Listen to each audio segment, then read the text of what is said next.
السلام عليكم شباب. فحل 2019 طبعا فحل خشن كل الشباب، مين لازم بايد واحده. العملاق داني فان دايك، حفيد كانون بس بشهاده الا تموت. ما شاء الله، مو طير، صقر دي شراتي ما شاء الله. العملاق داني فان دايك فحل كلش خشن،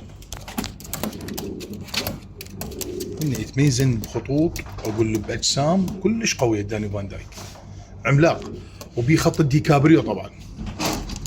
يعني هذا الطير منين ما تجيبه فول فول فول صدق فول.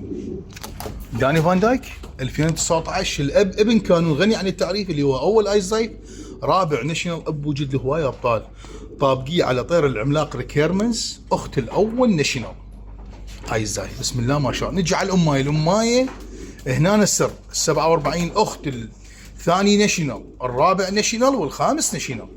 حفيدة من؟ حفيدة الديكابريو ديريك فان ديوك مال هيرمان كوستر. عملاق، اي خط بي ديكابريو يعني فوز للامانه، هواي جربنا خطوط. وحفيدة الدندعش اخو كانون اللي هو خامس ناشونال اي زايف كي بي دي. بسم الله ما شاء الله، فول طابقيه على طيره، 10 اي زايف. كانون الديكابريو الدندعش واخت الام، ثاني ناشونال، خامس ناشونال، رابع ناشونال. داني فان دايك 2019 عملاق.